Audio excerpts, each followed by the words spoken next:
Hey, thanks, Sean, and thanks for all your hard work putting this whole event together. I know you've had many sleepless nights. We have a tremendous day who I'm going to introduce our panelists in a second. I just want to say hi to everybody. My name is Warren Tuttle. I am the president of the United Inventors Association. We're the national 501c3 nonprofit inventor group that's dedicated to educating inventors and also advocating for them and helping them get their products to market. So it's something that I've been doing a long time. We're also very tied into all the inventor clubs around the country. Professionally, I also run several open innovation programs, including for the largest housewares company in the United States, Lifetime Brands, publicly traded on NASDAQ under LCUT, and with about 40,000 products, and I do it for a DRTV company. So I've helped a lot of inventors, done well over 100 licensing deals and been helpful to a lot of folks getting things to market. And I also have a book coming out in the fall called Inventor Confidential. So that's plenty about me, folks. But I'm really excited today to introduce our panel, LaKisha, Lyndsey, and Brandon. And I'll ask each one of them. LaKisha, maybe we could start with you to just fill everybody in for a couple of minutes on yourselves. All right. Good afternoon, everyone. My name is LaKisha Greenwade. I also go by Coach L, and I'm the founder of Wearable Tech Inventors, where we actually develop and promote wearable technology. By 2030, our goal is to promote 100 startups within the wearable tech arena. And many of those startups will be founded by folks that are underrepresented and under-resourced. So we're excited about that. And one other thing we're doing is that we're building a new generation of inventors, investors, and innovators through Wearable Tech Ventures. Well, that's awesome. And I've had a chance to talk to you a little bit. It's really exciting what you're up to. So keep up the great work. Lyndsey, why don't we go to you next in Chicago? Great. Hi, everybody. Thanks for having me. I'm Lyndsey Maddox. I'm with Digital Third Coast Internet Marketing. We are, as of 2 weeks ago, a 13-year-old digital marketing agency. I like to say we're young for business, but old for digital marketing. We specialize in SEO and paid media, do a lot of work around defining strategies for new products and product launches. Really excited to be a part of this today. That's awesome. And it's my pleasure to introduce Brandon Andrews. And Brandon's a really cool dude. He's up to so many cool things. And Brandon, tell us just a little bit about what you're doing. Yeah, thanks so much, Warren, and great to be here at InventionCon 2020. So thanks to USPTO for bringing the in-person experience to the digital space, and looking forward to the conversation. I'm an entrepreneur and investor as well. I run a nationwide casting tour for ABC Shark Tank, focused on finding more diverse ideas, so making sure every kind of business is represented on the show, but also making sure that every type of entrepreneur, there's a diversity in the audience watching at home, is reflected in the entrepreneurs on the show. As a result of that, I meet several thousand entrepreneurs every year and get to work with many of them, both those that move forward in the casting process and some that don't. Also an entrepreneur myself. I have a mobile app company called Gauge. It's a market research platform, and looking forward to sharing more about that and to connecting with folks listening in. Oh, that's great. Well, listen, I'm sure every time you say Shark Tank, you make a few new friends. So he's the guy. So we'll kind of like stay in this order in the beginning, and I'm sure we'll go all over the map. But my job is to make sure you guys get to talk in order. And basically, what we decided in prepping for this meeting, this session is all about marketing and reaching your customer. And so we broke it down into three sections: marketing itself, which we'll talk about that, and a little bit about branding, and then we'll talk a little bit about research, and then the last section will be on what does success look like. So, LaKisha, maybe we can start with you, and in all your marketing efforts and all your experience. Let's just start at the beginning. When do you think you need marketing? How far along do you have to be? And how did you get started with it? Well, you need marketing from day one, because whether you have a product or not, you're going to be marketing yourself. And actually, my career was stemmed in marketing and product development in the corporate sector. And I moved to Baltimore about 15 years ago and had been doing some work here. And as a result of seeing the Baltimore uprising, I had this bright idea to rebrand the city by highlighting the talent that was here in a new industry. So ultimately, when you talk about marketing, My idea would have never gone as far if I didn't have a reputable background. If people didn't know me as a hard worker, if they didn't know that I was one that would follow through, so that they would buy into this concept of let's look into this. How can we develop wearable tech, and how can we bring some innovative minds into this particular space or promote those that are already there? So again, it starts with you, and then also from the very beginning, there's different forms. And what I want innovators to know is that whether you have a small budget, no budget, or whatnot, there are different forms of marketing that are available to you, especially guerrilla marketing when you're starting out. And so, Lyndsey, I'll take it over to you. So you're LaKisha. You're just getting started, right? Or you're anyone out there who's an entrepreneur inventor. You got to kind of come up with a plan, right? And then do you start right in, like LaKisha was saying, or do you have to do a few more things? Just what's your experience? Yeah, I completely agree with LaKisha. Whether it's a small budget, no budget, huge budget, doesn't matter. Marketing starts day one. It starts with you. It starts with social media. It starts with your network. It just starts with that overall brand. And as you go in a little further and start actually allocating dollars, I think it's a matter of just making sure you have a solid understanding of where your audience is. So if you have a new product, if it's something that people are searching for, then maybe you want to use Google Ads or SEO. If it's not something people have heard of, then you want to go a different route and try, social media advertising or another channel where you can get that in front of that really specific market. There's a number of tools that will help you define that audience. The best one in the world is asking your customers. If you have one customer, find people who look and think like them and market to them, and you build from there. Well, that's cool. And I want to circle back to that in a minute, but Brandon, let's just take it to the next step. So you get going. You want to get out there. You're all excited. How do you set realistic goals for yourself, or is that the next step? What do you do? Yeah, and I'd like to definitely agree with what Lyndsey said. I think sometimes as entrepreneurs, as inventors, as innovators, we get so focused on building the product that we forget that we have to build the business around the product as well. And so you have to think about, what do my customers actually want? Where do those customers live?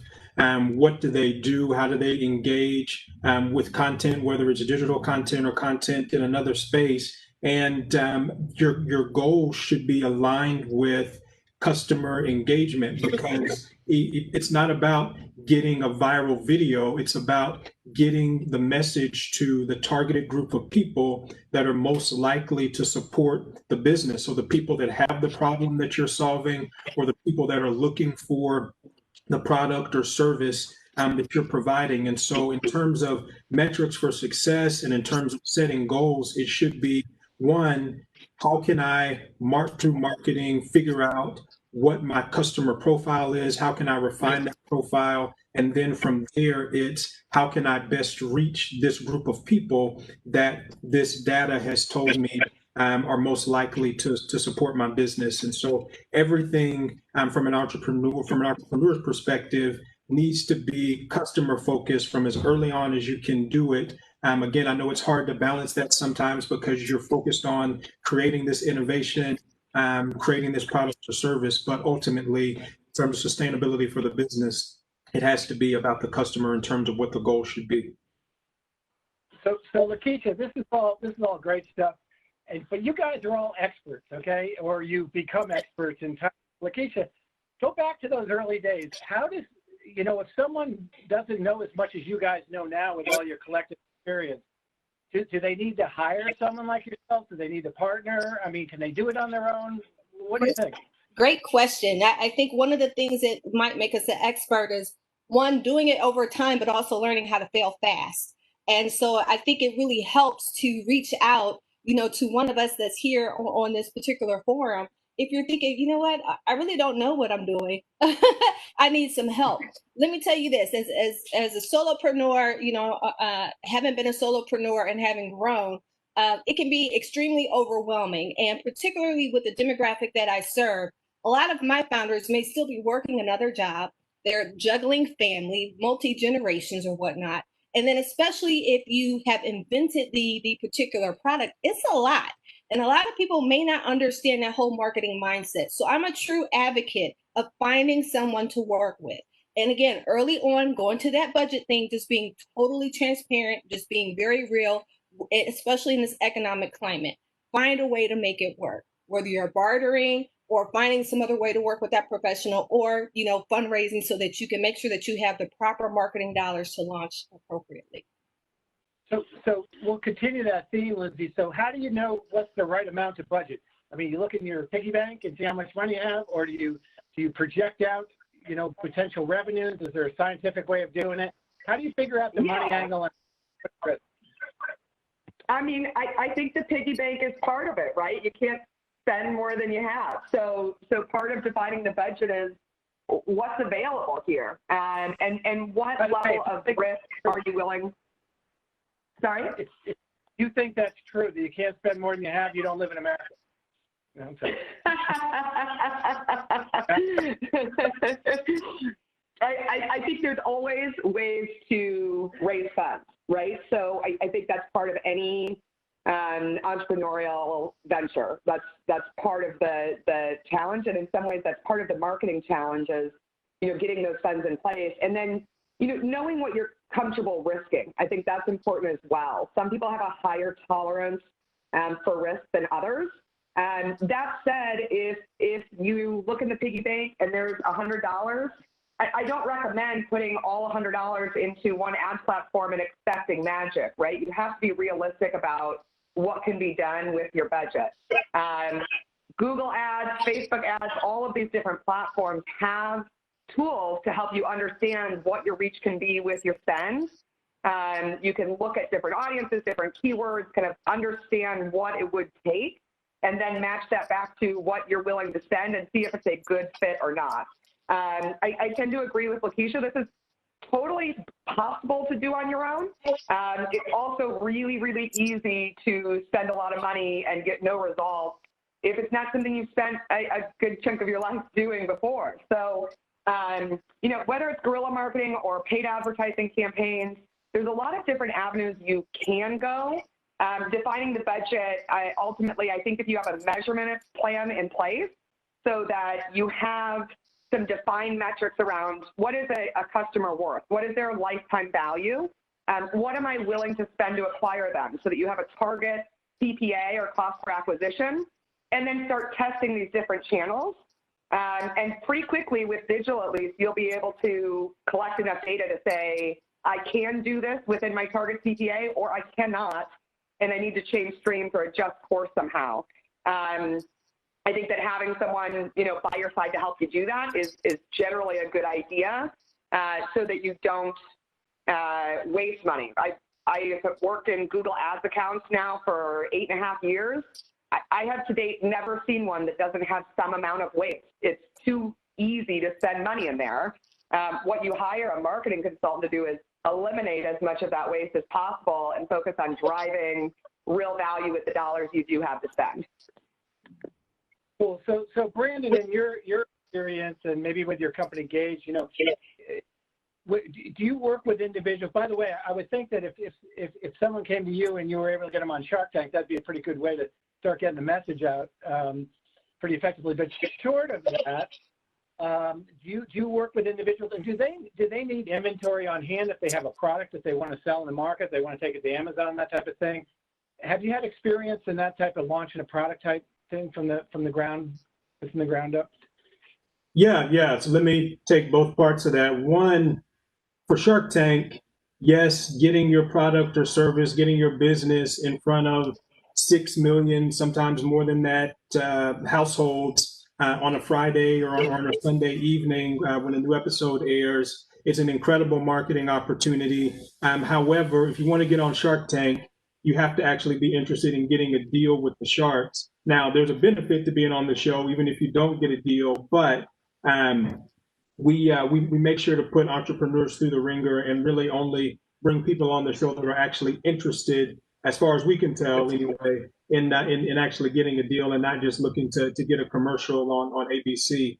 But yes, it's a great marketing opportunity in addition to the opportunity to potentially partner with a business titan, which all the sharks are. On the Gauge side, so I'd explain a little bit more here. Gauge is a mobile market research platform. What we do is we connect brands, small brands, startups that are testing their initial idea, people that are doing customer development, or people that are doing new product launches, all the way up to Fortune 50 brands like Procter & Gamble and NBC Universal that use it to test ad campaigns, etc. And we help you connect with the consumers and influencers that you are targeting, that are in that target demographic or psychographic group for whatever your brand might be. And we help you do that in a way that is faster than traditional market research like a focus group, etc., because we're able to do it digitally through a mobile app and usually turn around results within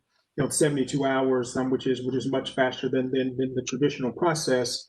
So yes, we definitely have had startup companies and inventors use the platform to test an initial idea and or get feedback on a new product or service. The big thing though is not just having the data and getting the right data, but it's also being responsive. I think part of entrepreneurship, and I'm sure LaKisha and Lyndsey, you all have clients, and you probably agree with this. Part of entrepreneurship is being able to take advice and apply it and not get offended. And so, yes, you want to get the data, but the data is only as good as your willingness to actually go where the data tells you to go, even if that's potentially going in a different direction than your initial hunch, or going in a different direction business-wise than maybe you wanted to go as the founder of the company initially. So there's always going to be some friction there, but your ability to go through that cycle of going out there with a new product, getting the feedback, applying what you learned, and then going back out there again, your ability to go through that cycle quickly is going to lead to success for the business more than you having an initial hunch and just sticking with it no matter what the data tells you. So yeah, it's important to do it, whether you're using a platform like Gauge or whether you're using even a Facebook poll or a Google form or Typeform or whatever form you want to use. Make sure that you're getting out there and testing whatever it is you're putting out there with your target demographic, because you honestly don't know until you put it out there. Hey, Brandon, just before we go on, LaKisha, with a little bit more about branding and research, can a person test a product without having any inventory? Oh, yeah. You can always test the concept. You can test drawings, sketches, if you have a video, but even if it's just the initial concept, you can test that. And even before actually figuring out what the solution is, one free way to actually get started in terms of market research is just going to Google Trends, trends.google.com. You can literally type in a problem and you can see who's searching for this around the world. And then you can go back and look at what are the profiles of these people that are searching for this around the world to get an idea of what the customer profile would be. So even with a little bit of a hunch in terms of where you want to go business-wise, you can start doing testing that'll refine what you're building over time and help set you up for success. And that's free if you use something like Google Trends. That is awesome, folks. And that is something that's much different in the world today than it was 10 or 15 years ago. And that's brilliant. And so definitely want to get into the research part, but LaKisha, let's talk about branding a little bit now. I'm looking over your shoulder and I see a brand there, you know? By the way, Coach L. Coach L. Does Coach K know you've moved in on his territory and you're the next letter over? Big L out here. Great. That's great. Well, tell us a little bit about branding and your experience with that and how it can help even a novice inventor just getting started. Oh, absolutely. So I do have another platform that I own, Lucky Fit, but basically, I serve as a coach to innovators and entrepreneurs on my own, as well as with University of Maryland Dingman Center, as well as a couple other different platforms. And so a lot of times when innovators, entrepreneurs are coming to me, they may come with a concept, they may be trying to figure out their customer, But then I look at and say, okay, who are you? What is it that you're doing? How are you looking? Not only from, a standpoint of, a website and stuff like that. That stuff is important. But what is your personal message, right? And then what is this particular product?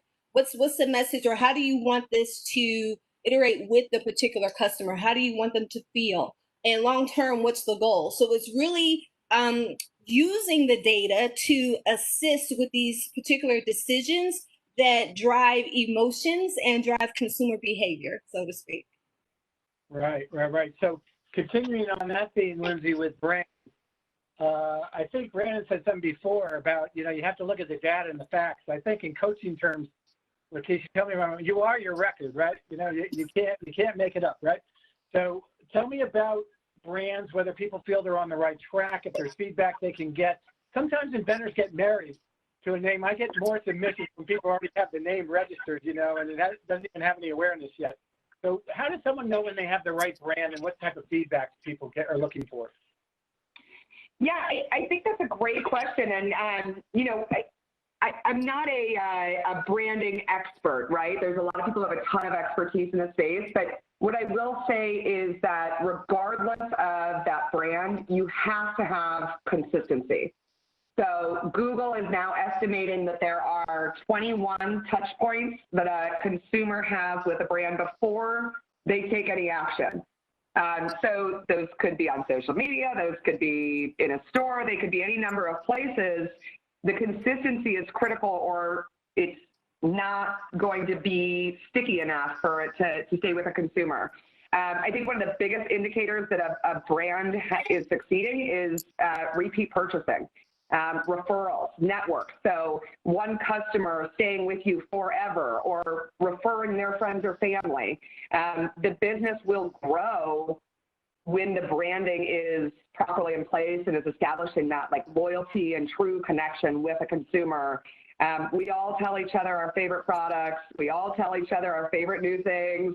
And right now, in the midst of a pandemic, we're also all spending a shocking amount of more time on the internet and on Zoom calls and on Facebook, sharing this stuff with each other and sharing new things that we find that are going to potentially help our friends and family too. So a strong brand, I think, it most importantly has to be consistent, and you'll know that it's working because you'll see the business grow organically. Well, you say something that really strikes a chord with me. I always try to preach to inventors, it's all fun and games till you get your first reorder, right?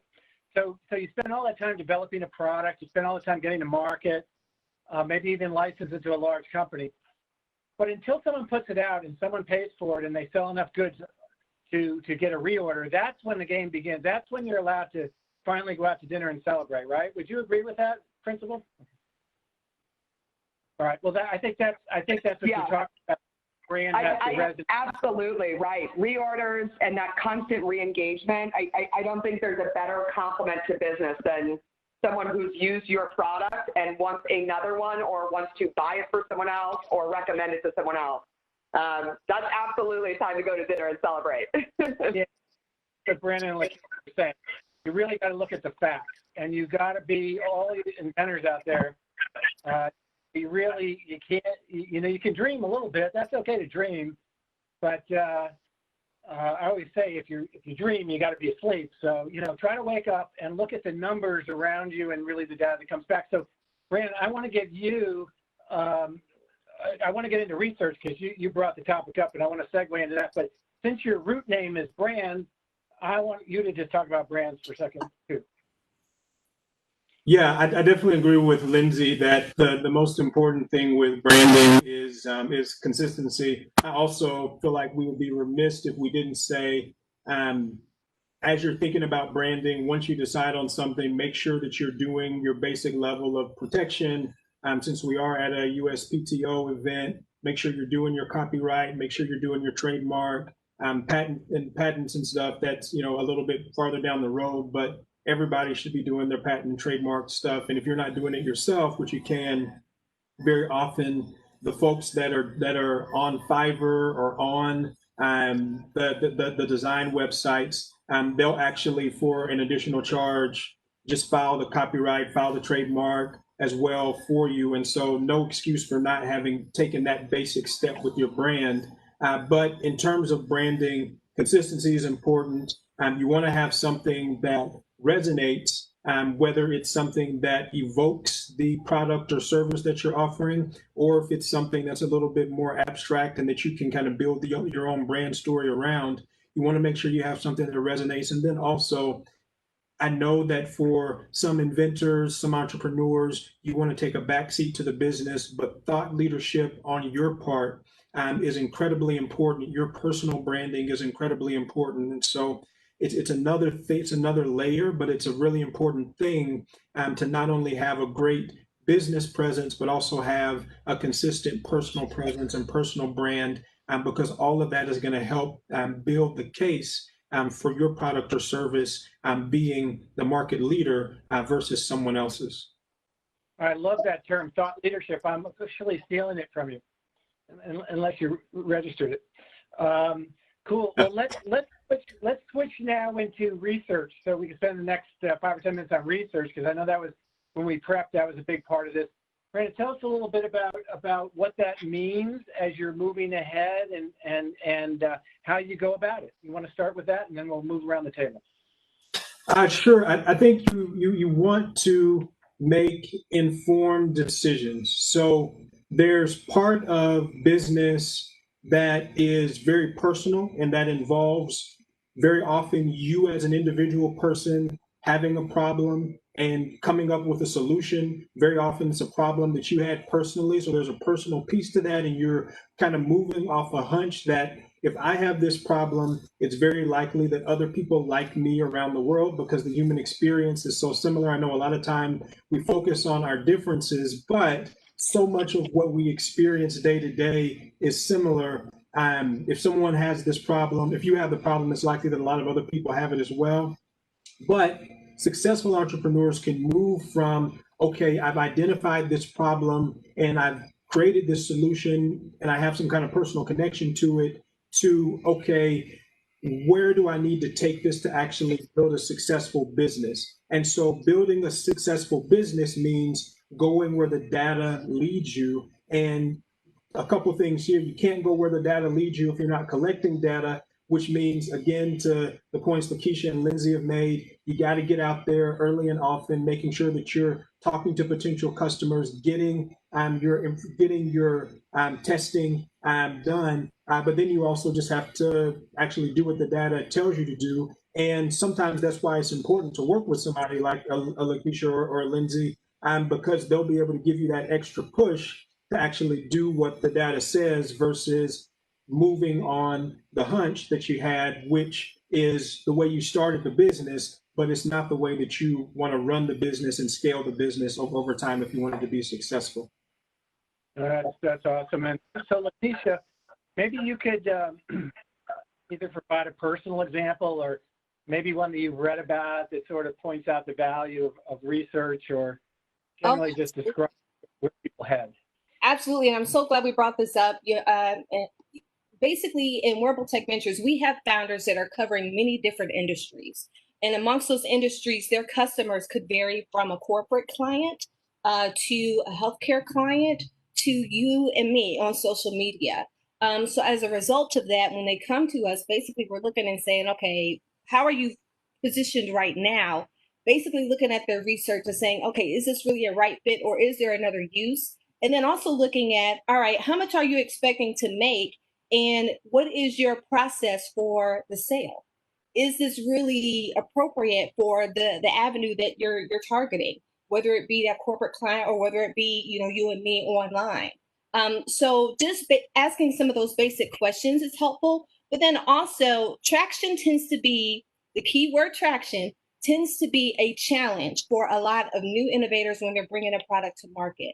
So one of the ways that they can overcome that, because they may not have data with buying power, is to do some research and get feedback from people based off of how they present the product, so that they can switch up their elevator pitch, but then also see how people respond and then document those things. I'm really excited because we've been working on a particular product that we're using as a limited fundraiser for our founders. And for those that register on our website, you'll get the first look. So we're getting research that way. Well, that's pretty cool. So flexibility, I think, is that you have to be honest with yourself, honest with the numbers, and be flexible to adjust. Mm-hmm. So Lyndsey, we'll move over to you in that research now. Have you ever had experience or have heard about people that go down the wrong path on the research front? And I guess if you get bad data or you get bad entry, whatever you get in is going to be bad out, right? I mean, do you have any firsthand experience with that phenomenon? Yeah, I mean, I think that the biggest mistake in the research phase is not getting bad data. It's just not getting any data, right? Brandon talked about this. You solve the problem, you have a hunch, and then you run with it and skip over the steps, right? That's the biggest mistake you can make in research. So I think that even bad data is better than no data, in my opinion, because you can test it, find out it doesn't work, and go again, right? The fact that you've taken that step means you know how to do it again. Brandon mentioned Google Trends. There's a ton of really good tools like that. Even just the Google search bar, let it auto-suggest the end of your sentence. After you run a search, Google has the people also ask section. What are other people actually asking about this problem or solution? And I think that's a big piece of it, is that sometimes people look for a new product to solve a problem and they search by the problem they're having, and sometimes they search by the solution they're looking for. And it's going to be both. So looking at that full kind of perspective of all the different ways someone tries to solve a problem, I think is important. At a minimum, if you have one customer, you have one fantastic source of data and research. Who are they? What are they doing? Why did they buy it? How are they using it? What would they do differently if they could make a change or a tweak to it? What would it be? That research, I think, is better than almost anything else, but you also have all these free online tools at your disposal as well. Warren, if I may add one more thing, and Lyndsey, you just sparked the thought, and Brandon, you did too. The other resource you have, basically, if you're launching a product, is to make sure that it hasn't already been invented, that it's not under a patent, so that you don't, get infringement. But then also see if there's some licensing opportunities, and not only on this panel, but throughout the entire InventionCon, there were many resources made available so that you can prevent having any legal liabilities related to that innovator experience. That's a great point. I get thousands of submissions a year, and you'd be surprised how many of them, a quick look on Amazon shows that it either already exists, or if I know the industry well, I know from history. But that's a great point. But Brandon, I just can't help it. I have to. I was going to go in a different direction, but SurveyMonkey. So we do in the DRTV, direct response television space, which I'm very involved in. We do a lot of testing, and we do pretty sophisticated testing. But the first round of testing that we do is always just a simple SurveyMonkey, and it's really relatively inexpensive. But I have found that the key there is we've done thousands of these tests, so we have a matrix that we already know what success kind of looks like. Is that something that when you're testing, you because who knows, we might ask, would you buy this product for $29.99? And if even 40% say yes, we know that's a big hit. Do you have qualifications or numbers, or what matrix do you use, and how do you arrive at that? Yeah, it's really important while every business is individual and it's going to be a separate experience, it is really important to have more research, broader research that's done to be able to set a baseline, to be able to understand how you measure up against other businesses that are similarly positioned, other founders that are similarly positioned, businesses that have similar amounts of funding, similar market spaces, etc. And so, yes, over the life of our company, we've been able to do enough research to now be able to answer those questions on the front end. If we have a startup company that wants to test a video ad, like a potential Facebook ad or Google ad before it goes out, we know what to look for metrics wise based on the demographics, that they're targeting, the psychographic group that they're targeting, and also based on the length of the video, when they're planning to launch it. So you don't have to have all of that to be able to make an informed decision, to make a good decision about the business and your customer profile when you're doing your market research. However, having that additional layer can be helpful in giving you a benchmark, giving you a baseline, and helping you understand where other successful businesses have been at the same time. And, again, can't say this enough, Warren, whether folks are choosing to use a SurveyMonkey or a Twitter poll or a Facebook poll, Google form, whatever it might be, the most important thing is, again, as Lyndsey said, making sure that you're getting some data throughout the process and that you're integrating data into the cycle of building the business over time, because ultimately the cumulative effect of even doing that small outreach in a Facebook group of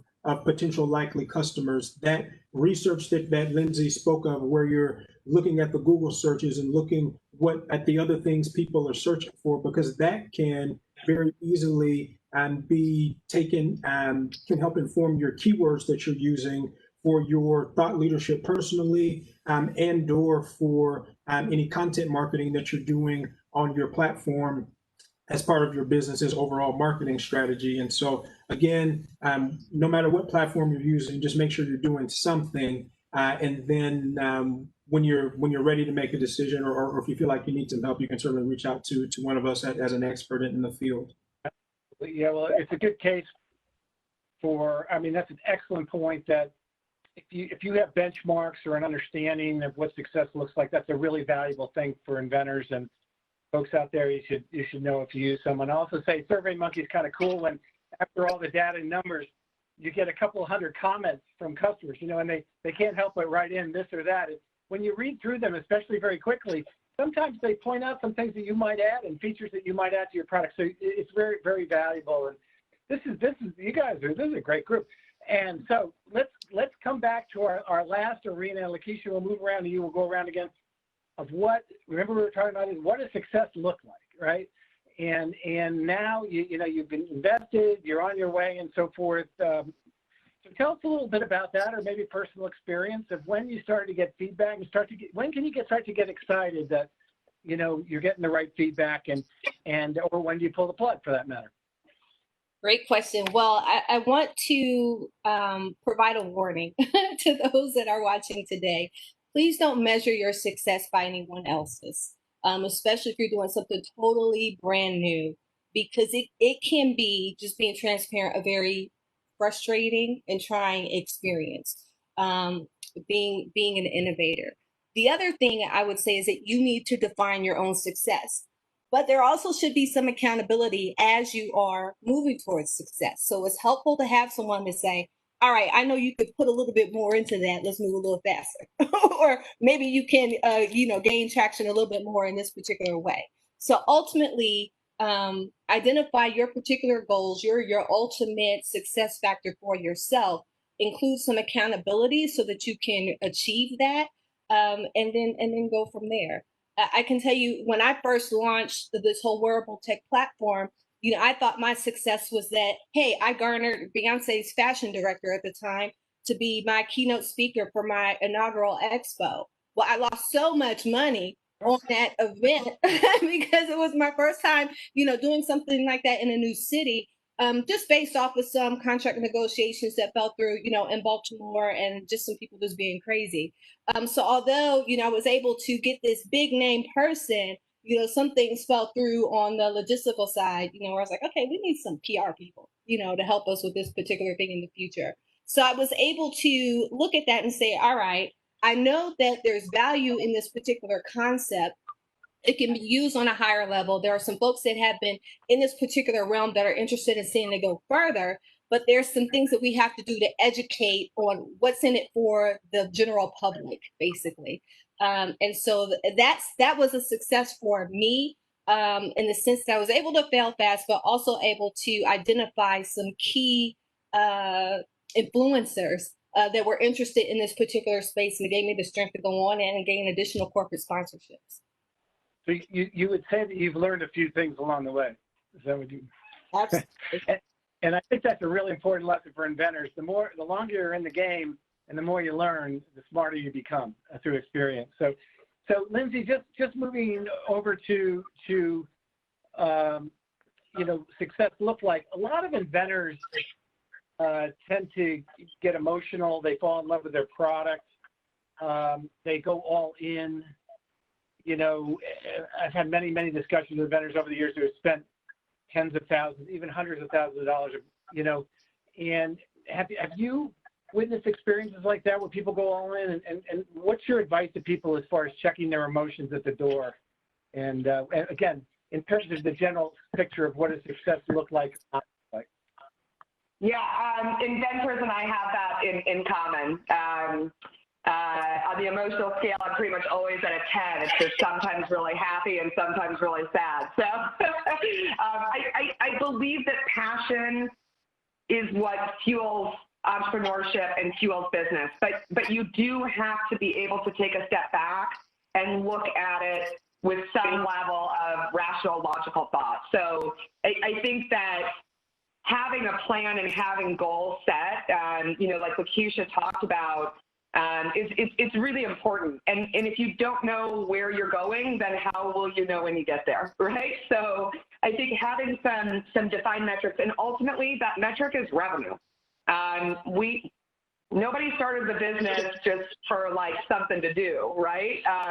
There's love and there's passion, but you need to make money with it, right? That's the end number. So having those metrics established of what you want to hit, when you want to hit it, what you can spend to get there, what activities are going to get there. And then as LaKisha said, having someone hold you accountable. I jokingly call the founder of my company my accountability buddy, but we do like a weekly check-in on here's what I said I was going to do this week, and did I do it or not? It doesn't have to be someone within your organization. In fact, I think it can be really powerful to have it be someone outside of your organization that you share that with and say, here's what I'm planning to accomplish. Here's how I'm going to do it, and report to them. And be honest with yourself about if you're on track or not. And if you're not, don't just keep throwing money at it, hoping that changes, right? Redefine what the plan is and redefine how you're going to get there. Having established goals with clear metrics that are, have deadlines to them is important, but being able to adapt and adjust as you have more data. We talked about the research phase. The research phase is from now until forever. I mentioned we're a 13-year-old agency. My Google Ads campaign is running a split test right now. It's going to run a split test next year and 10 years from now. And for as long as we're running Google Ads, we're going to be testing it because things change, markets change, your goals change, your cost per acquisition changes.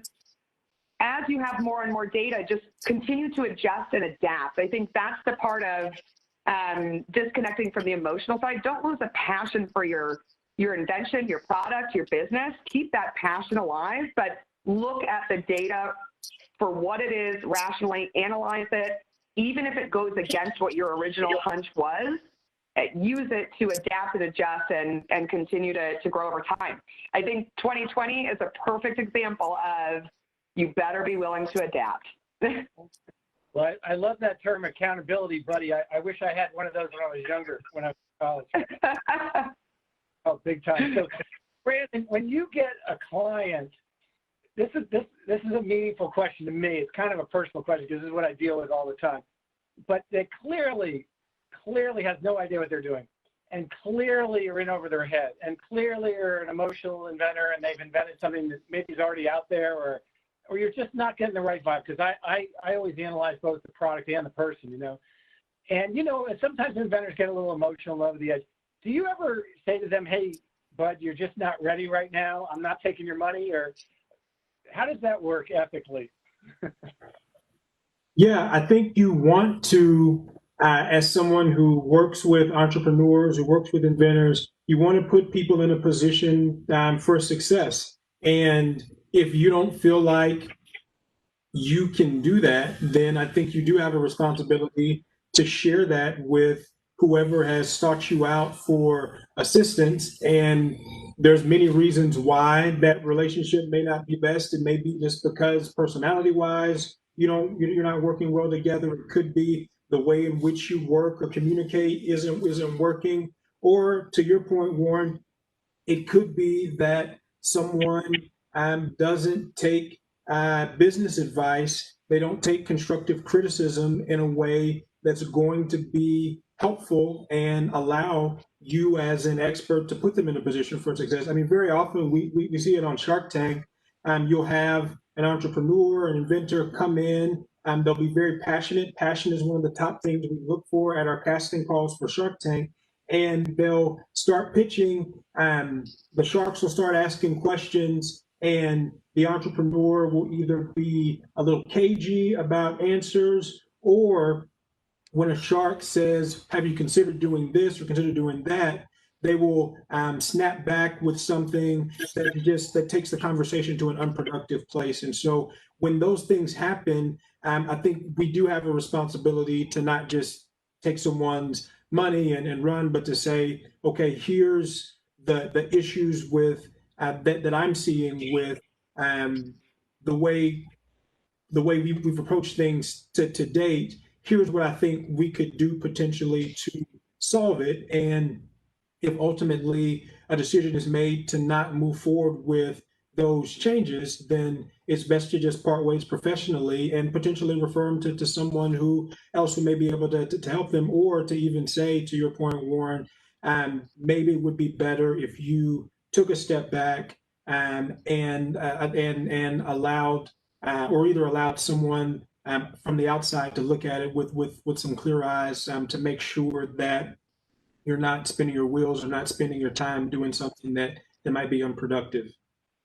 Well, thank you kindly for that. I call it not being ready for prime time, which, and I really appreciate it, because there's a lot of folks and small companies in our industry, the inventor industry as a whole, that take money from people without results. And anyway, that's another show for another day, Sean. Hey, listen, Sean, we can either get everybody's summary comments, or maybe you have questions you want to jump in, Sean, and then we have about 10 minutes left. So tell me what direction you'd like to go in next. So Warren, if you guys want to continue as you are, that's fine. I will interrupt in about 4 minutes with a few questions that we have, and then I will just keep you on target to end on time. All right. So LaKisha, you have 1 1/3 minutes to sum up what you're feeling right now. I'm really excited. I'm excited about what we discussed today. I'm excited about working with all of you and the impact that we're making in this particular time, because so many people have had to pivot and many of them are creating new things. And so this conversation is of ultimate value. Also, I'm excited because we have so many founders within our portfolio that have been extremely busy during the pandemic, providing solutions for many problems that we have today. And so I'm looking forward to being able to share their story, being able to share their product, their successes, especially as they fundraise, and highlighting them as we move forward. So I hope that everyone will go to wearabletechventures.org. Make sure you sign up so that you get the first look at all of these amazing founders from across the country, their products, as well as something that we're launching to help raise some funding for them. That's great. Lyndsey, let you have a... Guys, this has been great. Yeah, really a wonderful thing to be a part of. And I think to kind of sum up, when you're getting a product to market, get research wherever you can get it. If you can't invest in a huge market research study, there's all sorts of options. Brandon mentioned what their capabilities are, Google Trends, just using the search bar, asking your customers, get some level of research, and then have a measurement plan in place, and make sure you have a tracking system set up to do it. That's one thing we didn't talk a ton about, but if you are selling something on your website, make sure you've got analytics set up so that you can measure where people are coming from, what they do when they get to your site, when they convert and when they don't. Make sure that tracking system is in place so you can see what's really working, and again, adjust, adapt, stay agile. That's great. And Brandon, same thing. Yeah, Same question. As an entrepreneur, this is really the best time ever to start a business from a market research perspective because you have access to so much research capability for free. If it's not simply using a Twitter poll or going into a Facebook group with likely customers or using something like a Google Trend or just using the Google search bar to target keywords to use for marketing purposes. One of the great benefits of people adopting this SaaS business model is free trials, freemium services. And so there are all kinds of marketing, market research and other services that have free trials that you can take advantage of as well as an entrepreneur. So it's really about you understanding the need and being scrappy, finding a solution to the individual problems that you're having for the business in terms of getting the research, getting the data, and then applying it effectively. I'd love to connect with anyone and answer questions. Two things. One, if you're interested in Gauge, it's Gauge Research on the App Store. Download it, and if you put InventionCon, we'll make sure to have a special study for you next week, or you can go to getgauge.com to find out more info there. And then, of course, if you're interested in Shark Tank, go to sharktankdiversitytour.com and fill out the form, and that comes directly to me. I'd love to connect with you, learn more about your business, and see if there might be some potential for the show. That's awesome. Hey, one quick, is there a book, just one book, quick, LaKisha, that influenced you that you would recommend, and same for all of you? Absolutely. My new book, Rejection to Reward, available on LaKishaGreenwade.com. Thank you. Lyndsey, do you have a book? Oh, there's so many. I'm going to go with Radical Candor. Radical Candor. All right, I like that. And Brandon? Yeah, I think whether you're fundraising or not, but just to get a better understanding of the startup space, Secrets of Sand Hill Road, or you can do Angel by Jason Calacanis. As an entrepreneur starting out, I think either one of those would be great for you. Awesome. All right, Sean. All right, Warren. So we probably have time for about 2 questions, and I'm going to start with the first one. What kind of a budget should I plan for if I'm just starting out as a new business?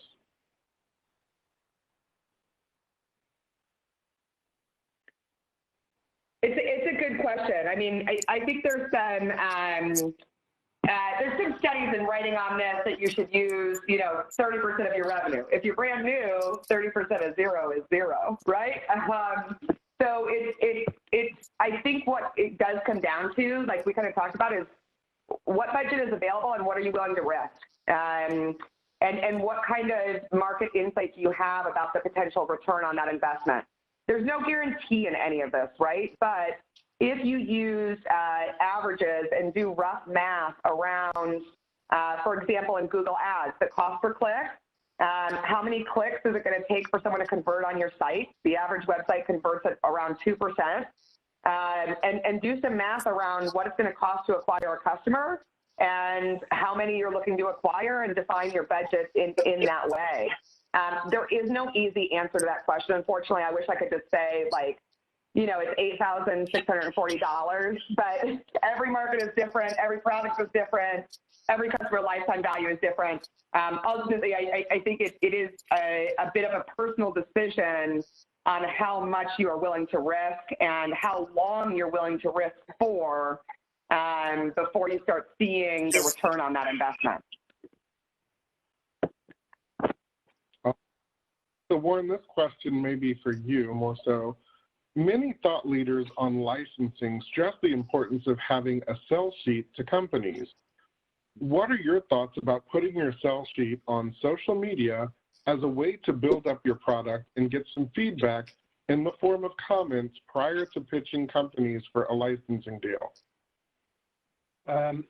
The quick answer is, first of all, if you're going to do that and open it up publicly to the world, you got to make sure your IP is in place and that you're protected, because once you go public, that limits your options, and it does make it visible for other people to potentially copy you. Sell sheets are very effective when you're pitching a company, relatively confidentially. I will say that for many years, sell sheets were, the real bomb. today, videos much better than sell sheets. And a lot of people embed videos into their sell sheet. When I look at 20, 25 products a day. When someone has filmed a video, it also tells me they've built typically a working prototype and they've gone well beyond. Sometimes we'll just send in sell sheets that are CADs or drawings and they haven't actually made the product, it's just an idea state, which means they get rejected pretty quickly. But if you have a video, it means typically that you've built a prototype and you're willing to get out in front of it and it has a lot more meaning. So I have an expression of a picture tells 1,000 words, a video tells 1,000 pictures, and I have copyrighted that. So. All right, so last question, Warren. My consumer gadget launched June 1st. Stores aren't currently reviewing new products. What suggestions for how to get exposure and traction do you have that are other than social media? This is to me? For the whole panel. I'm sorry. Well, let me, if you guys want, if it's a product oriented, it's probably more of my area, but, or maybe Brandon, maybe you want to jump in.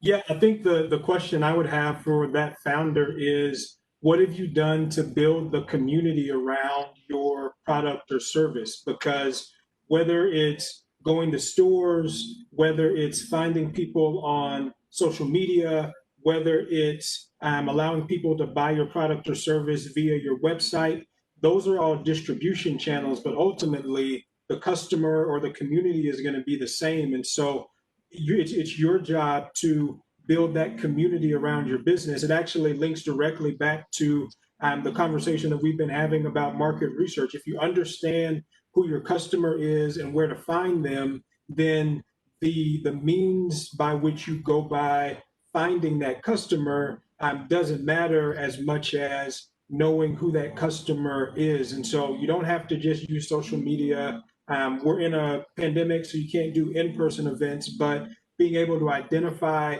the answer to that question really, I think, begins and ends with identifying who those customers are and how they like to be reached. If they like to be reached via social media, then use social media. If not, then use some of the other options that are out there. But it really begins with, have you actually defined who that customer is and started to build that community?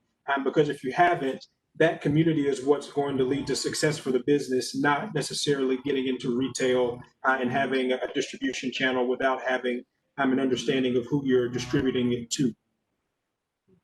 And let me give one other addition. You know, obviously everybody knows Amazon. There's an opportunity if you want to go to market directly. It's much easier today than it was a few years ago. But let me give a shout out for a small company called the Grommet. They're out of Cambridge, Mass, and they launch a new product every day. In fact, LaKisha, they launched Fitbit back in 2009, I think. That came with their, and so that's an opportunity if people want to test market themselves. As far as licensing to bigger companies and seeing it get to the store shelves, folks, you've got to be patient right now. I'm in the middle of many, many products which have been slowed down because of the pandemic. So don't get frustrated. It's not your fault. Hang in there. It may not move as quickly as you want, but stick with it. I have a number of products which normally I would have given up on by now, but I'm going to give them another 6 months. So I think that's just the times we live in right now. All right. Well, that is all the time we have for questions. I want to thank all of you for being part of our panel today. Warren, thank you for moderating. And with that, I will let you all exit the conversation as we are going to start our break now.